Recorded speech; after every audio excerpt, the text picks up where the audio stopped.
one harsh pill that I had to swallow was that nobody gives a fuck about how close you were to achieving something. People only care about the result. Especially as men. We are judged on the fruits of our labor. And if there are no fruits, well then, we are not looked at fondly. That's just the way things are. Now, we can sit here and complain about it, and why does the world not care about how much effort I put in? And it's just the way the world is. The marketplace will compensate you depending on the value that you offer. Therefore, the more value you offer to the marketplace, the more you are compensated. If you're frustrated with being broke, and you should be, by the way. If you're not frustrated with being broke, I mean, there's something wrong right there. But if you are frustrated with being broke, that's a good sign that you know you can give more. And you need to act immediately. Because you've allowed yourself to get to this position. You know, a very successful friend of mine many years ago told me, where you are in life is a result of the decisions or lack of decisions that you've made in the past. Where you've ended up right now is a result of the decisions or lack of decisions that you've made in the past. You've got to take 100% responsibility for where you are in order to change, in order to improve your life. The first step to change is self-awareness. Keep it real with yourself, man. Stop chatting shit. You got to get mad at yourself. Jim Rohn talks about the day that turns your life around is the day you experience disgust, where you say, enough is enough. I'm tired of living this way. Having too much month at the end of the money. Barely scraping by. Paycheck to paycheck. Behind on my payments, behind on my promises. I have had enough. And he says it helps to put an act to your disgust. It's no good just being disgusted. What are you going to do? As I said, we are judged on what we do, what we create. Hard work is great, but what has the hard work yielded? What has it yielded? Now, I'm not saying that you should cave in to people's judgments and no, I understand that things take time.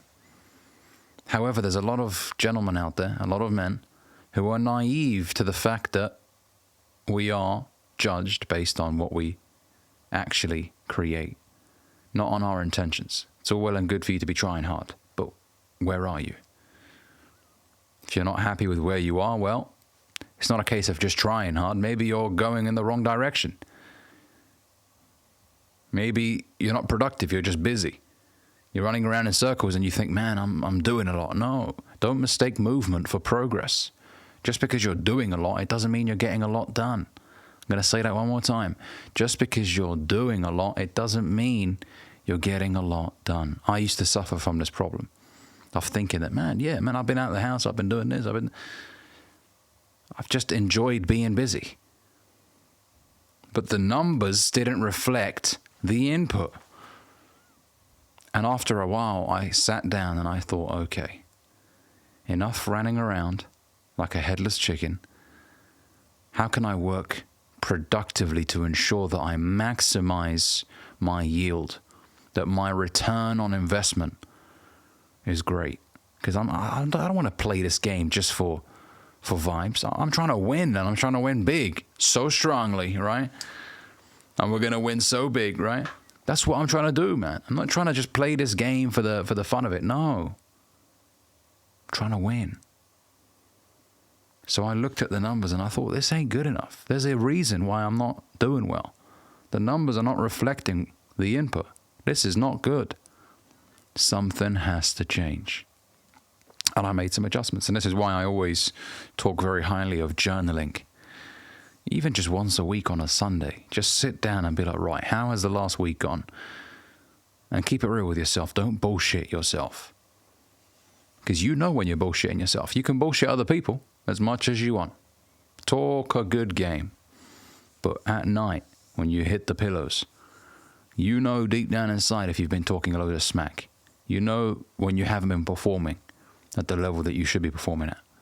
So keep it real with yourself. On a Sunday, be like, right, the last week's been shit, man. It's been crap.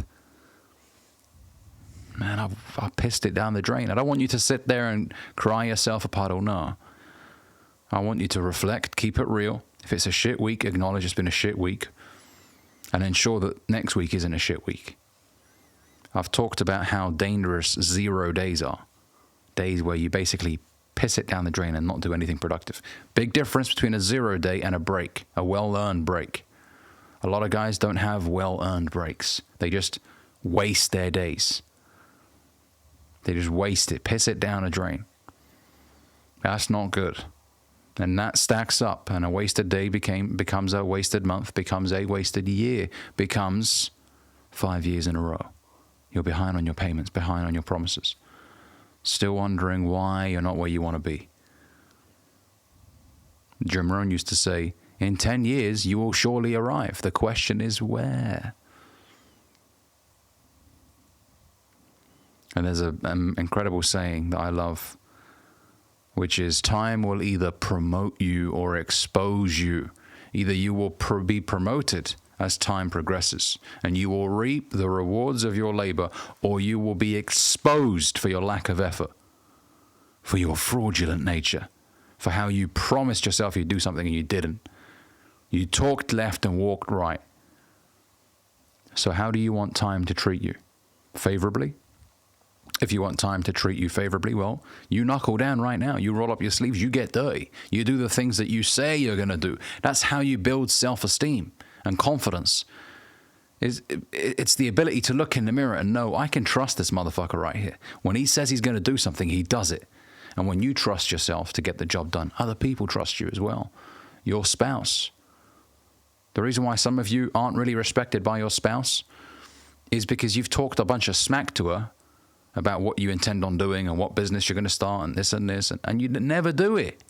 She has every right to look at you and think, yeah, and roll her eyes at you. I mean, is that how you want your woman to view you as a kid? You know, when you were a kid and your mum would tell you, Jimmy, did you start this yet? And you were like, no. And she'd be like, oh, this kid, you know. Is that how you want your wife to look at you? Like, oh, this little boy right here, he just talks a bunch of shit, never follows through. Really? Is that what you want, fellas? And if the answer is no, well then, you should first of all earn your own trust. Get the job done for you. But just remember, as a result of you winning, other people win around you. Other people are in awe of your ability to just get things done, your competence. Man, I respect this guy. He follows through. Women love a competent man. Society loves a competent man. Not a perfect man, a competent man. If he doesn't have the answers, he'll find the answers. He'll meet the people. He'll read the books. He will do everything in his power to win.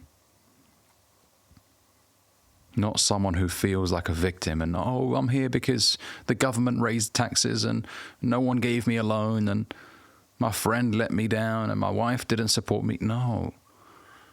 You should be self-driven as a man. It should be within you. You should look at your environment and be like, right, my family deserves better than this. Even if you didn't grow up in a favorable environment, you create a favorable environment for your future children. All right? Hope you enjoyed this video, gentlemen. If you did, make sure you give it a like, comment. Let me know what you think down below. And if you're new here, consider subscribing. See you in the next one.